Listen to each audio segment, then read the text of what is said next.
আমরা মনে করছি শহীদ হাদির খুনিরা রাষ্ট্রীয় পৃষ্ঠপোষকতায় রয়েছে। নির্বাচনের টাইমে হবে, কিন্তু শহীদ হাদির হত্যার বিচার নিশ্চিত করে যেতেই হবে। যে পিলখানা হত্যাকাণ্ডের যে রিপোর্ট এখনো প্রকাশ করা হয়নি। বিএনপিকে সঠিক পথে আসতে হবে, অন্যান্য দলকেও সঠিক পথে আসতে হবে। জুলাই বিপ্লব কারো ব্যক্তিগত সম্পত্তি না।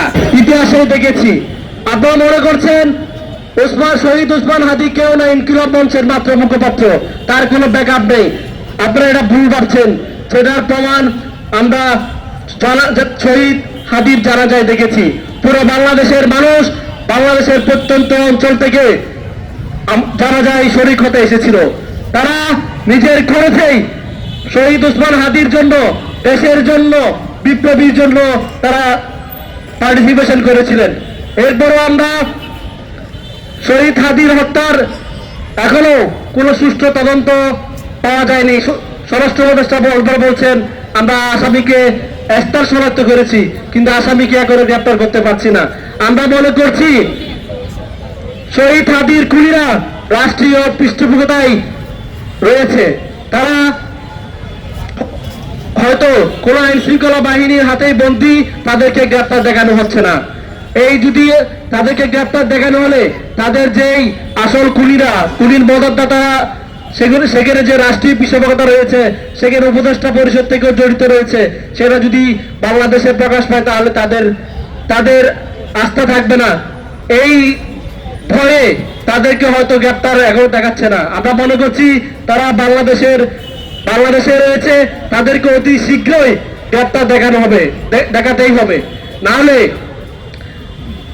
যে ইনকিলাব মহল সামনে যে কর্মসূচি দিবে এবং আমরাও সম্মিলিতভাবে শহীদ ওসমান হাদির বিচার নিশ্চিতে আমরা সম্মিলিতভাবে আন্দোলন চালিয়ে যাব। নির্বাচনের টাইমে হবে, কিন্তু শহীদ হাদির হত্যার বিচার নিশ্চিত করে যেতেই হবে। এছাড়া আমরা আরো লক্ষ্য করছি যে পিলখানা হত্যাকাণ্ডের পুরো যে রিপোর্ট, সেই রিপোর্ট এখনো প্রকাশ করা হয়নি। এই যে সেনাবাহিনীর আরো বিভিন্ন কর্মকর্তারা যে জড়িত রয়েছে, সেই রিপোর্টটা দামা চাপা যাওয়ার জন্য যেই নীল নকশা বাস্তবায়ন করছে, এটারও আমরা তীব্র নিন্দা জানাই। আমরা অতি দ্রুত পিলখানা হত্যাকাণ্ডের পূর্ণাঙ্গ রিপোর্ট দেশবাসীর সামনে উপস্থাপন করার জন্য সংশ্লিষ্ট সবাইকে অনুরোধ করছি। আর হাদি হত্যার বিচারে সারা বাংলাদেশের ছাত্র জনতাকে সজাগ থেকে এই বিপ্লবী হত্যার বিচার নিশ্চিত করার জন্য সম্মিলিতভাবে সবাইকে আহ্বান জানাচ্ছি। ইনকিলাব জিন্দাবাদ, শহীদ হাদি জিন্দাবাদ, বাংলাদেশ জিন্দাবাদ। হাদির বিচার চান সবাই? আমি একজন পেশার চিকিৎসক। আজকে আমি যখন জেনেছি এই হাদি চত্বরে, শহীদ ওসমান হাদি চত্বরে প্রোগ্রাম হবে, আমি নিজ দায়িত্বেই চলে এসেছি।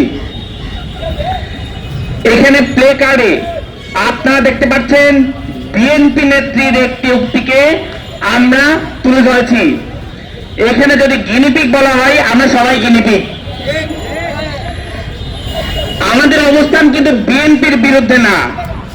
এই বাংলাদেশের জন্য বিএনপিকে প্রয়োজন আছে, কিন্তু সেই বিএনপিকে তারা যেই বাংলাদেশি জাতীয়তাবাদী ধারণাকে সামনে রেখে রাজনীতি শুরু করেছিল, সেই আদর্শে তাদেরকে রাজনীতি করতে হবে।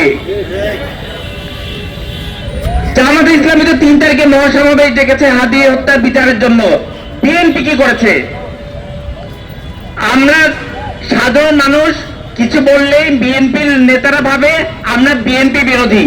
বিএনপিরা দেশের পক্ষে কথা বলুক, জুলাই বিপ্লবের পক্ষে কথা বলুক, স্বাধীনতার পক্ষে কথা বলুক, আমরা কি বিএনপির বিপক্ষে তাহলে বলবো? সমস্যা হলো এই বিএনপিকে সঠিক পথে আসতে হবে, অন্যান্য দলকেও সঠিক পথে আসতে হবে। জুলাই বিপ্লব কারো ব্যক্তিগত সম্পত্তি না, এর মাস্টার মাইন্ড 18 কোটি জনগণ। এটা বারবার বলা হয়েছে। এখানে আমরা যারা আছি, আমরাও মাস্টার মাইন্ড না, আপনারা যারা ভিডিও ধারণ করছেন, ছবি তুলছেন, তারাও না। প্রত্যেকটা জনগণ এটার মাস্টার মাইন্ড।